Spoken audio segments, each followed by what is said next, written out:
Access to great talent can make or break an idea, and it can be the reason why a startup fails or succeeds right from the start.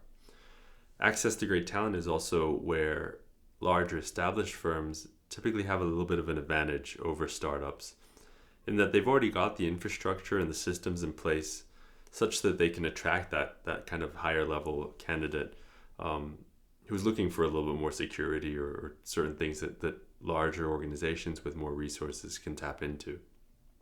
But that doesn't mean that startups can't compete at the employer brand level. It just means that startups need to be a little bit more thoughtful, a little bit more execution minded around the employer brand. And just in thinking about how startups are different than established brands when it comes to employer branding, the team at Daggerfinn came up with 3 high level kind of key ideas that we think are important when startups are looking to build an employer brand. And so the first, which is incredibly important, is that any startup employer brand needs to be relevant. And by relevant, we mean relevant to what the marketplace needs. It can be easy as a startup when you're in the mindset of being innovative, whether that's on the product side or a service side, to apply that to the employee experience and to an employer brand too. And for the most part, that doesn't mean that it won't work. But it's just important to make sure that as people in charge of hiring or people in charge of the talent brand for a startup, that you're always listening to the marketplace, always making sure that you're in tune with what people are really looking for for an employee experience. And so when you think about maybe an example for today, there of course is a big push around work from home and the remote experience.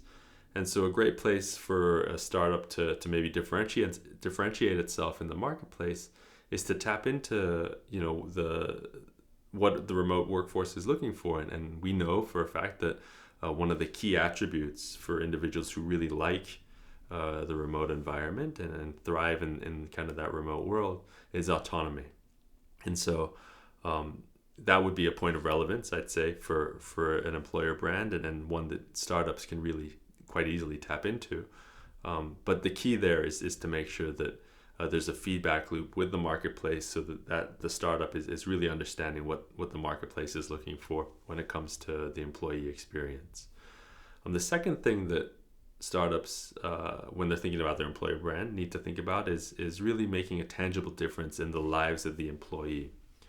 And that can sound a little bit cliche, but it really is quite important.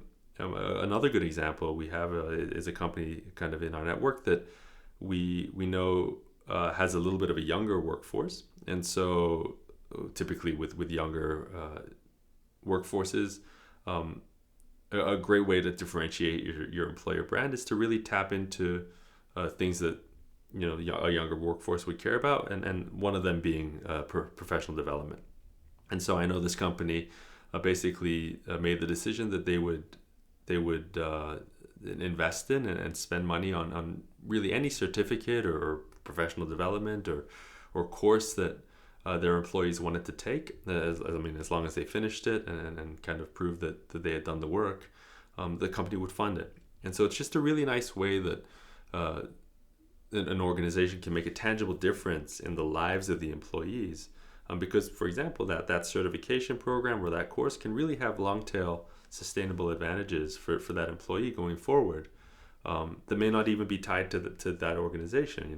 They may be able to bring those skills over to somewhere else if that's what they choose to do later. So making sure that the employer brand speaks to something where the company can have a tangible impact on the lives of the employee is very important. And then finally, any startup employer brand needs to be capabilities driven. So there's no point making promises about being an employer that you really can't achieve based on your current state as it relates to kind of resources and capabilities.